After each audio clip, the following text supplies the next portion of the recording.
Everybody, my name's Ed. Okay, so it's a semi-nice day out. It's kind of overcast a little bit, and it's a little bit windier than I thought it would be. But I thought it might be a good chance to try to take a look at another random old school comic book. So today it's going to be Savage Tales #1 from 1985. It's pretty interesting because this magazine was pretty much part of the zeitgeist. You know, it's really a product of its time from like the mid-late 80s. Comics, you know, regular mainstream comics were getting a little bit darker, a little bit more violent. You know, this is the era where Frank Miller's Daredevil was popular, Wolverine was getting really popular. I think the first Punisher miniseries by Stephen Grant and Mike Zeck might have just come out. It either came out this year or it came out the following year. And like action movies really big, Stallone, Van Damme, all these sort of people. Die Hard was big. You had that whole kind of time to get tough on crime mentality going across the nation at the time. So just to have a kind of hyper violent comic coming out, like I said, it's just really part of the era.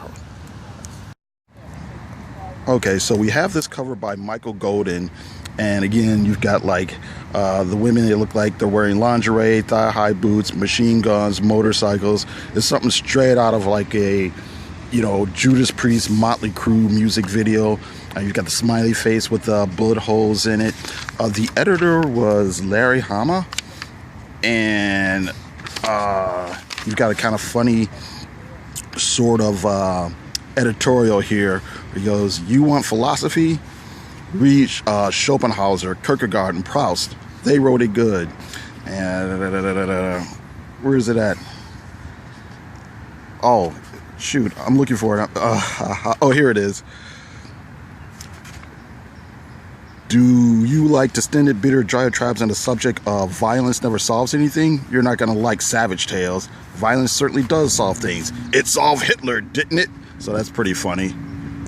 Here you also have a list of contributors to give you a little background on everybody. Some actually pretty interesting people are involved with this comic. Got Mike Golden, of course, Doug Murray, John Severin, comic book veteran, Archie Goodwin, famous editor. They also bring up Blazing Combat that he edited for Warren Comics back in the 60s, which was a war comic they did. Gray Morrow, another old-time guy. Herb Trimpe, of course, famous for doing The Incredible Hulk. So the first story you have is this kind of realistic story called Fifth to the First by Doug Murray and Michael Golden. And I think Doug Murray, does it say here? Oh, it doesn't say here, but I'm pretty sure Doug Murray was actually in Vietnam, you know, during the late 60s. I can't remember if he was there as a reporter or if he was there as a soldier, but I know after this kind of strip got attention, he went on to do the Nam comic book. It was just a regular 4-color comic book for Marvel, and it was basically, again, the realistic stories of soldiers fighting in Vietnam. Next we got what is this? Sky Warriors. Here is, it looks like fighter pilots from the First World War.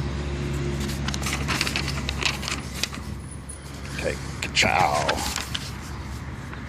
All right. Okay. And get your eye patch guy there because he's tough and rugged. Everybody's smoking cigarettes, you know, because that's what badasses do. We all know that. Oh, shot in the cheek. Yowza. Okay. Next we've got Avenger. The art is by John Severin. This is set in what? Paris, 1955. Is this the French Foreign Legion? All right. Comes in, shoots the guy. Crack. Shootout at the bar. All right. Indochina. That was another thing that was big during the 80s. A lot of sort of quote-unquote back to Nam movies. You know, you had your Platoon, you had your Delta Force, you had it seemed like every other month there was some movie about going back to Nam. Either it was a serious drama or it was like cheesy action movies, but that was actually something that was really big during that time.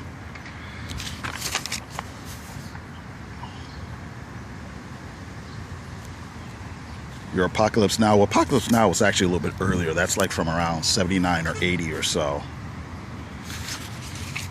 But of course you had your Rambo, Rambo 2. It's kind of funny because they did Rambo 3 set in Afghanistan. And there was a line in the movie where the character says to the Russians, "Ha, we had our Vietnam, now you've got yours," or something like that. Next story is Blood and Guts by Will Junkuntz. I guess that's how you say his name. Special thanks for initial inspiration. No, Larry Hama, editor, for initial inspiration, and then Jim Shooter, editor-in-chief. And this is kind of like set in the near future. And I can't remember, these guys are kind of like bounty hunter type guys. And it's them and their wives. It's kind of a more lighthearted look at the issue, or not the issue, but a lighthearted kind of take on that sort of Mad Max, Blade Runner, violence and rock and roll set in the near future type of thing. You got some pretty nice art here. It's really kind of clean lines, not a lot of gray tones here, just really stark black and white, but wind blowing. Whoa. But he makes it work. I'm not too familiar with any other artwork or comics that the artist might have done. And here the character is a little pissed because he has to go out into the dangerous streets with gangs and zombies and whatnot, because the wives want pizza. So here he is fighting off against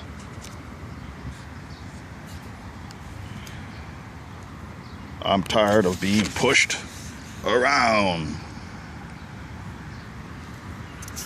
And he's fighting off against, like I said, the zombies and whatnot. Then Guts comes in and saves him, blows all the zombies away. "God damn it, Blood. When are you going to learn to take the car?" Bump. Story, Across the Rio Grande. Art by Gray Morrow. Western story here. And it's just really interesting to look at this sort of art from a guy that's been at Gray Morrow. I think it's been at it since at least the 50s or so, if not beforehand. And it's just really interesting to see what a guy like him could do with just pen and ink. Not super flashy or whatever, but just really solid, competent artwork, The panel layouts are clear. They move the story along. Not a lot of razzle-dazzle, but you're always clear on what's happening.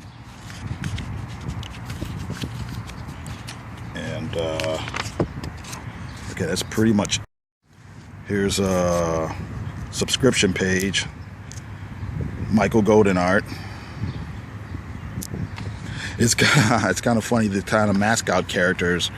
In a way, I guess they're kind of a precursor to the whole sort of bad girl trend that you got back in the, I guess, early mid-90s. There you go. Badass dude on his motorcycle with his robot arm and his gun. He hasn't shaved. Alright, that's pretty much it. Be a Conqueror. Subscribe. So I guess this is either Conan or maybe it's Cull or one of those guys. What's this? Ad for East Coast Comics. Oh, and some more ads for what else? What do we got here? AXA, Will Eisner on sale. Okay. Stephen King and Bernie Wrightson, Cycle of the Werewolf. This is from what? Bud Plant? Bud Plant, okay, yeah. You can even call toll-free, Visa or MasterCard. Huh. Okay, alright, so that's it. I gotta thank everybody for watching this video. And you guys all have a great day.